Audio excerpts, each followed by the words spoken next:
आप सबको प्रणाम करता हूँ। जो लोग जोड़े से बैठे हैं उनको जोड़े से प्रणाम करता हूँ। जो विवाहित किसी कारण से अकेले बैठे हैं उनसे निवेदन करता हूँ कि घर जाकर मेरी तरफ से चरण स्पर्श पहुँचाएं। जो कुंवारे बैठे हैं उनको इलू इलू करता हूँ। उन लोगों को विशेष प्रणाम करता हूँ जो सहारा श्री अमर सिंह जी, मुलायम सिंह जी के प्रोटोकॉल में यहाँ जबरदस्ती फंसे हुए हैं,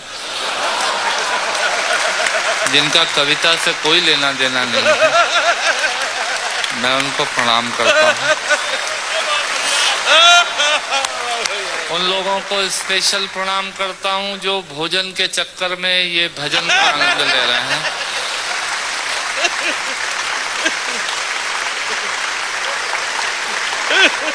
हंसना सिर्फ आदमी के नसीब में है। आपने कभी किसी गधे को हंसते हुए नहीं देखा होगा।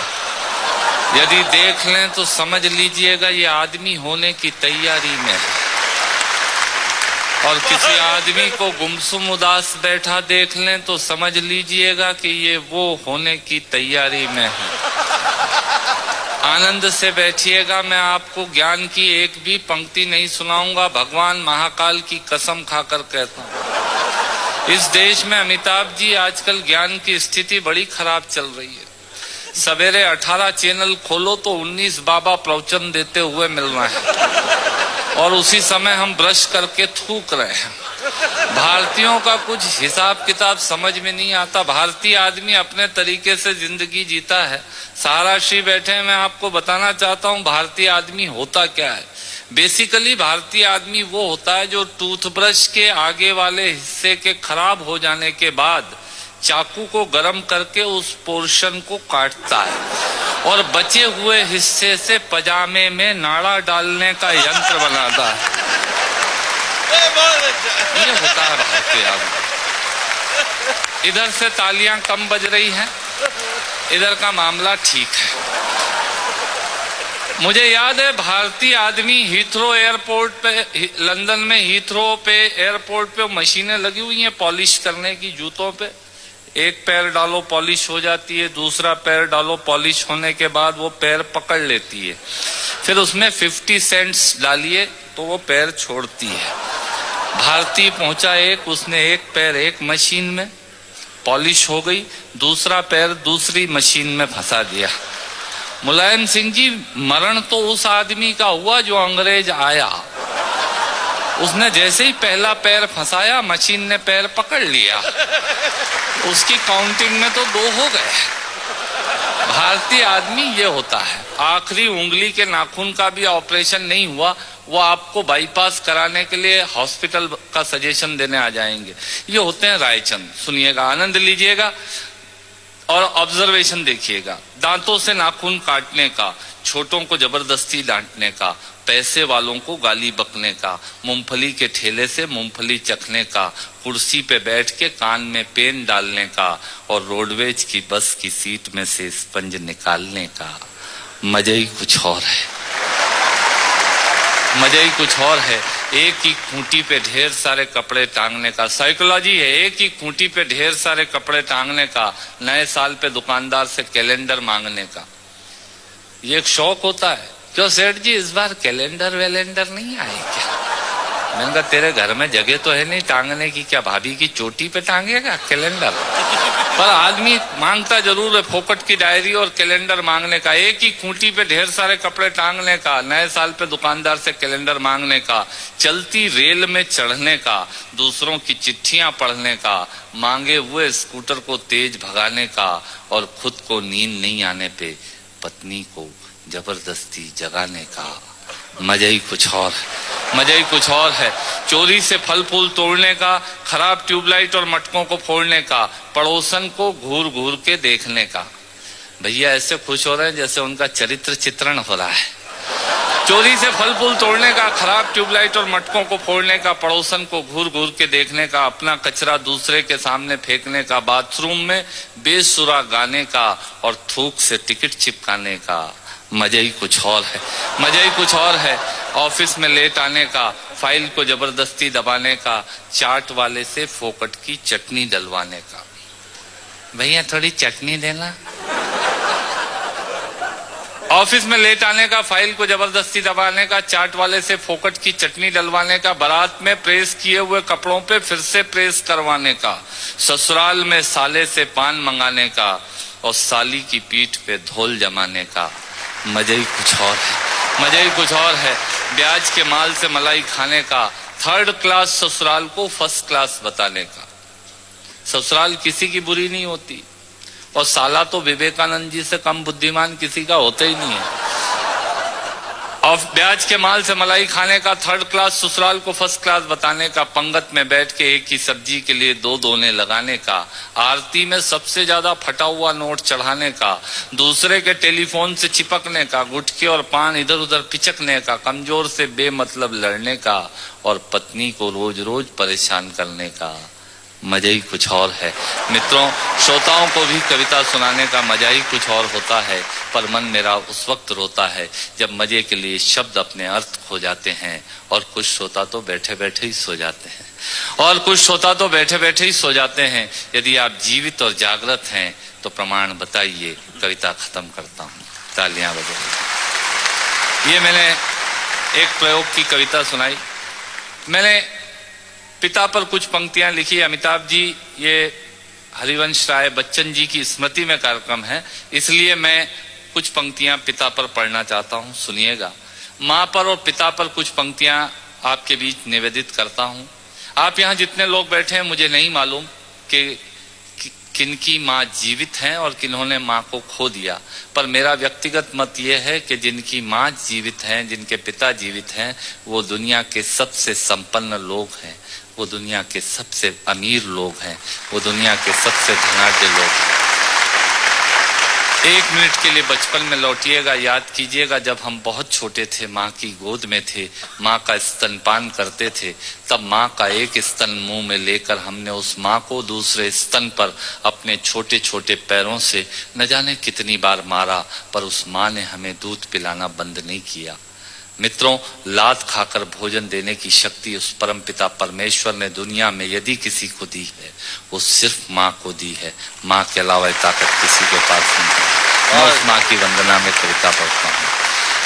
याद कीजिएगा उन दिनों में जब हम चौके में, रसोई में बैठकर खाना खाया करते थे और माँ खाना बनाती थी।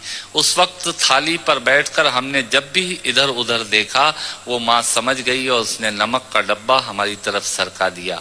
हमारे बिना बोले को समझने वाली वो माँ, जब हम उसे खो देते हैं, वो माँ हमें बहुत याद आती है। वो माँ जो हमारे परीक्षा देते जाते वक्त दही की कटोरी लेकर शगुन बनकर आकर खड़ी हो जाती थी, उसे हम खो देते हैं। वो माँ हमें बहुत याद आती है। रमेश सोज की 4 पंक्तियां माननीय नेताजी यहाँ बैठे हैं, मैं पढ़ता हूँ। मुझे अच्छी लगती है कि बहुत रोते हैं लेकिन दामन हमारा नम नहीं होता, इन आंखों के बरसने का कोई मौसम नहीं होता, मैं अपने दुश्मनों के बीच भी महफूज रहता हूँ, मेरी माँ की दुआओं का खजाना करना। स्वामीनाथ पांडे की 3 पंक्तियां सुनाता हूँ। स्वामीनाथ पांडे ने 3 पंक्तियों का उपन्यास लिखा। अमिताभ जी बैठे हैं, जया जी बैठी हैं। 3 पंक्तियों में पूरा उपन्यास लिख दिया। उसने लिखा, एक विधवा माँ थी, उसके 2 बेटे थे। एक बेटा नीचे वाले माले पर रहता था, दूसरा बेटा ऊपर वाले माले पर रहता था। विधवा माँ 15 दिन एक बेटे के यहाँ खाना खाती थी, विधवा माँ 15 दिन दूसरे बेटे के यहाँ खाना खाती थी। पर ये उस विधवा माँ का दुर्भाग्य था कि साल में जो महीने 31 दिनों के होते थे, उस एक दिन उस विधवा माँ को उपवास रखना पड़ता था। 9 महीने पेट में रखने वाली माँ जब एक जवान बेटे को एक दिन भारी लगने लगी, तब इस नालायक हास्य व्यंग के कवि ने कुछ पंक्तियां माँ के लिए लिखी। सुनिएगा, यात्रा कीजिएगा मेरे साथ। माँ संवेदना है, भावना है, एहसास है, माँ माँ माँ संवेदना है, भावना है, एहसास है। माँ माँ जीवन के फूलों में खुशबू का वास है। माँ माँ रोते हुए बच्चे का खुशनुमा पलना है। माँ माँ मरुथल में नदी या मीठा सा झरना है। माँ माँ मरुथल में नदी या मीठा सा झरना है। माँ माँ लोरी है, गीत है, प्यारी सी थाप है। माँ माँ पूजा की थाली है, मंत्रों का जाप है। माँ माँ आंखों का सिसकता हुआ किनारा है। माँ माँ गालों पर पप्पी है, ममता की धारा है। माँ माँ झुलसते दिनों में कोयल की बोली है। माँ माँ मेहंदी है, कुमकुम है, सिंदूर है, रोली है। माँ माँ कलम है, दवात है, स्याही है। माँ परमात्मा की स्वयं एक गवाही है। माँ माँ त्याग है, तपस्या है, सेवा है। माँ माँ फूंक से ठंडा किया हुआ कलेवा है। माँ माँ अनुष्ठान है, साधना है, जीवन का हवन है। माँ माँ जिंदगी के मोहल्ले में आत्मा का भवन है। माँ माँ चूड़ी वाले हाथों के मजबूत कंधों का नाम है। माँ माँ काशी है, काबा है और चारों धाम है।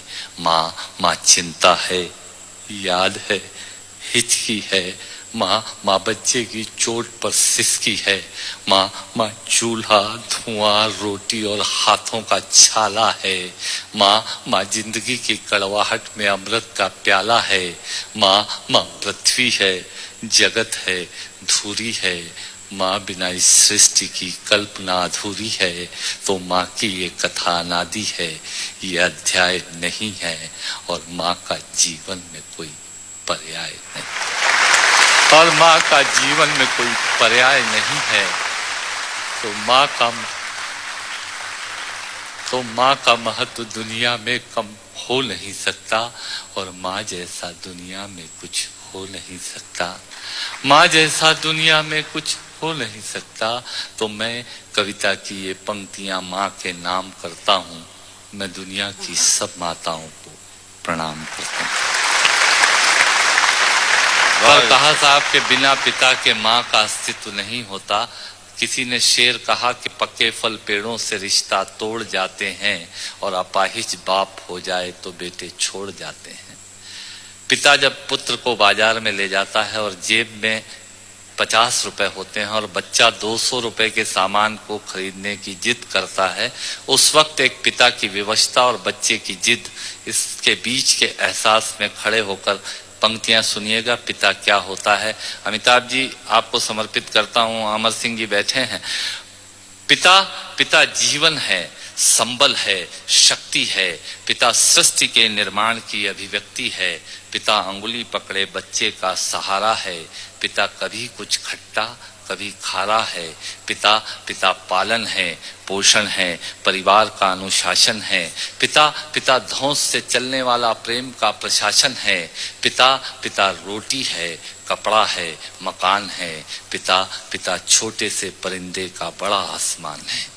पिता छोटे से परिंदे का बड़ा आसमान है। पिता अप्रदर्शित अनंत प्यार है। पिता है तो बच्चों को इंतजार है। पिता से ही बच्चों के ढेर सारे सपने हैं। पिता है तो बाजार के सब खिलौने अपने हैं। पिता है तो बाजार के सब खिलौने अपने हैं। पिता से परिवार में प्रतिपल राग है। पिता से ही माँ की बिंदी और सुहाग है। पिता परमात्मा की जगत के प्रति आसक्ति है। पिता गृहस्थ आश्रम में उच्च स्थिति की भक्ति है। पिता अपनी इच्छाओं का हनन और परिवार की पूर्ति है। पिता रक्त में दिए हुए संस्कारों की मूर्ति है। पिता एक जीवन को जीवन का दान है। पिता दुनिया दिखाने का एहसान है। पिता सुरक्षा है अगर सिर पर हाथ है। पिता नहीं तो बचपन अनाथ है। पिता नहीं तो बचपन अनाथ है। पिता नहीं तो बचपन अनाथ है। तो पिता से बड़ा तुम अपना नाम करो। पिता का अपमान नहीं, उन पर अभिमान करो, क्योंकि माँ बाप की कमी को कोई पाट नहीं सकता और ईश्वर भी इनके आशीषों को काट नहीं सकता।